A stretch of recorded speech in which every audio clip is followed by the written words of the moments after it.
What's good, everybody? Welcome back to the channel. Hope you're all having a great day, and welcome back to some Mark II content. Finally jumping on this thing this year, and we have a lot of plans for the Mark II. In this video, we will be installing a Dw300 pump that I thought I had installed a couple years ago, but I guess I didn't. And then also in a couple of days, finally my Haltech wideband one controller is coming back. And when we get that back and installed, we can finally get the Mark II tuned up on the high RPM. Essentially, the wideband controller wasn't getting any signal even when we updated NSP. Turns out the wideband controller was faulty from factory. And then also, probably in March, we are going to be pulling the 1JZ sooner than I expected. Essentially, 1J is good right out the box, can make significant power in stock form, but with this motor being over 30 years old, I am now starting to burn coolant immensely. This thing was like full like the past couple of weeks, and I can see it coming out of the tailpipe, and also the Mark II just stinks. Like, for burning oil, I gotta reseal the upper and lower oil pans. We're gonna do a valve job on the head block. We're just gonna not touch, probably just clean it. Of course, OEM head gasket, ARP head studs, and while it's out, by the way, we are going to be giving the 1J to Albert so he can work his magic like how we did on the RB25 Neo. But since it's out, we're gonna regasket everything OEM. Might as well throw in some ID 1050 E85 compatible injectors, and then also currently doing some research on the hot side. I believe I'm going to just go ahead and order all of the hot side parts. So my plan is I want to try TurboSmart's 5862 turbo. I heard a lot of good reviews on it, and from videos I saw, the turbo is very efficient, spools quick, and the 5662 turbo is going to supply this motor with the right amount of power.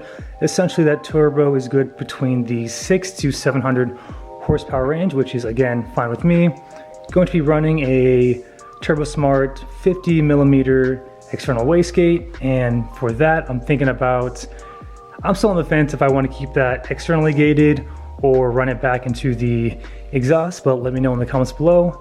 And then to pair all those two together, I'm going to be running a 6-boost V-band top mount manifold. I was looking at RTech, but there's a lot of stipulation online about RTech. I'm running it on the RB, and it sounds good, it looks good, but it's definitely very restrictive compared to 6-boost. So that is the initial plan starting in March. Is going to give this thing a good refresh, and I'm also on the fence of ordering a Wiring Specialties harness too to tie everything together, and that's pretty much it. And then of course we'll send this thing out for fabrication to Devin when he's free. But my plan wasn't to do this so soon because, as you all know, I'm currently remodeling the inside of my house and taking care of some fixations, and this Mark II was sort of like my plan B, but some opportunities have presented themselves, and I want to get this knocked out as soon as possible. We probably won't paint the bay or the car in March. I want to save that for another time, and I know I'm sort of working backwards, going to be pulling out the motor and then building it, refreshing it, and then putting it back in with everything how it is. But we'll definitely clean up the bay a little bit more. Oh yeah, also we're going to be giving the head a good Kelford cam head package, valves, springs, retainers. Probably do 260 to 274 or 264, 272 cams, exactly what I'm running on the Neo, and then just kind of leave it alone and enjoy it for the time being. Also want to delete the ABS, kind of clean up the bay a little bit more, and again, I want this to be my seat time car, so I want to make sure everything is running as efficiently as possible. To access the fuel pump location, you're going to go ahead, go to the back seat, take out the lower and upper portion of the seat. For the bottom, you just pry open, it's just clipped in. And for the upper portion, it's going to be a surplus of 10mm bolts. And then once you have the upper portion removed, also if you want to make life easier for you for the seat belts, they're going to be, where are they at? They're going to be 14mm. There's going to be 3 of them. And then also you'll have this plate here to your gas door. It's just some kind of sticky silicone. Go ahead and rip that off, and then you have access to the fuel tank and the fuel hanger. Again, we'll undo this clip. I remember why I didn't do this, because for the life of me, I could not get these separated, and it started bending the hard line to the fuel pump, but I went ahead and soaked this in PB Blaster and let that sit for a good 30 minutes and then lightly shock it with a hammer. Maybe I'll have some better luck. We'll go ahead and take out all these bolts as well. But before we do that, we are going to go into the engine bay, go to the relay and fuse box, and we're going to go ahead and pull this fuel pump relay, crank the motor to essentially alleviate any excess fuel in the system. That way when we pop off that fuel line, fuel doesn't spew everywhere. My apologies on the last clip. You want to remove the EFI relay to the fuse box and then crank it over a good 10 seconds. And then we can start manhandling this flare nut. My boy Rick said he has an extra hanger in case we mess this up, so crossing our fingers we don't, but I'm gonna go ahead and try to finagle this too. Again, just 2 really strong wrenches. One's gonna be pulling up and one's gonna be pulling down. All right, so with some PB Blaster, hitting the flare nuts with a wrench to shock them, and then a heat gun at 450 degrees for 2 minutes, I was able to get these fittings off effortlessly. I did use some 2 blind wrenches to prevent any rounding of the fitting. So for the right hand side, this is going to be an 18mm. Go ahead and hold that one in place. And then the left side here is going to be a 14, lefty loosey, a little bit of elbow grease, and I was able to take it off. My advice to you, have some paper towels or some microfibers underneath to absorb any fuel coming out, and then also be sure to have a vacuum line fitting or plug so you can plug off this line. So now everything's good, no leaks. It smells like fuel in here like crazy. I'm gonna be high for the rest of the video, but we'll go ahead and take off this clip here, and then all of these will look to be 6mm bolts.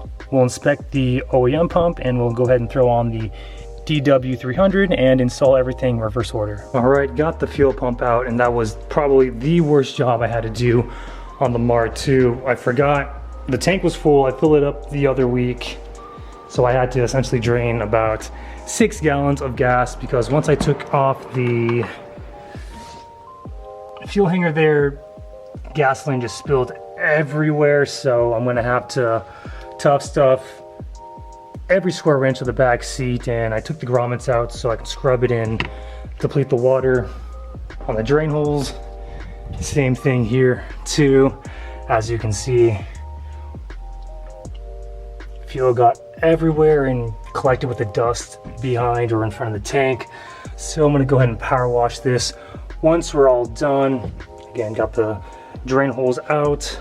But that was awful. That was really bad, but now we can go ahead and swap over the Dw300 pump.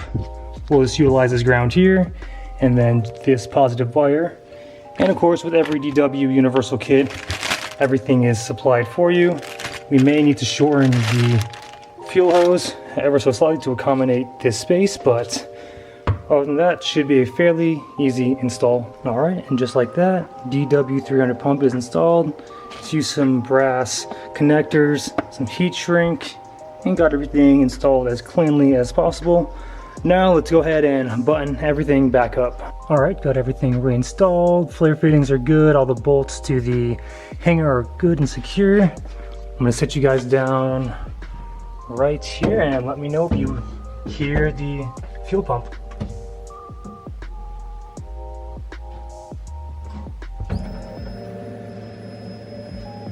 Oh yeah, for sure. That's what we like to hear. All right, prime the pump about 5 more times, making sure nothing is leaking. So let's go ahead and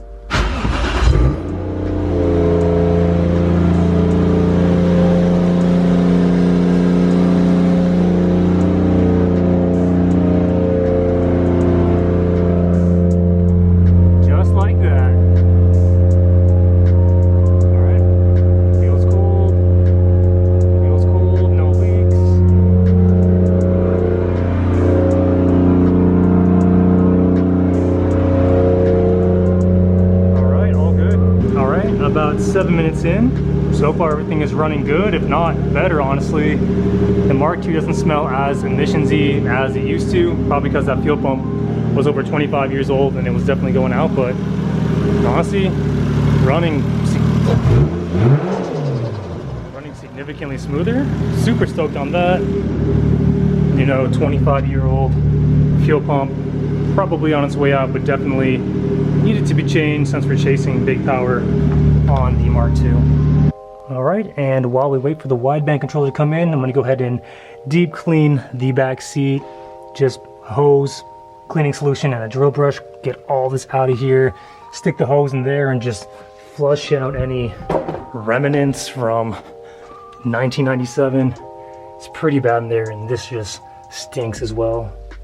It is the next couple of days, and about an hour ago, my Haltech wideband controller finally came in, so hopefully the sensor and the controller are good. This is under warranty, so if this one messes up, we just send it back, get a new one, but really trying to save as much time as I possibly can here. So I'm just gonna go ahead and do all the installs, skip all the boring stuff, you know, O2 sensor, just swap out for the one down there. I'm going to add a fuse to the relay and fuse box, probably use maybe the EFI. I just need a switch 12 source, run all the wires into the firewall, and then if all works accordingly, we should have a reading on the gauge. All right, everybody, so I have been at this wideband one controller install for the last 3 hours now, and I can't seem to get it to work.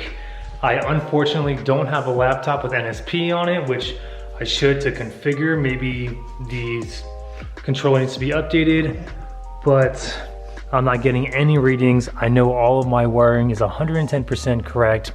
I have the ground tapped into the battery ground for the harness, standalone, and then for a 12 volt switch power source, I have that tapped into the injector, which the directions said to do. I tried that, started the car, did not work. I also went ahead and just did a direct 12 volt source straight to the battery, and still no readings on the CAN gauge.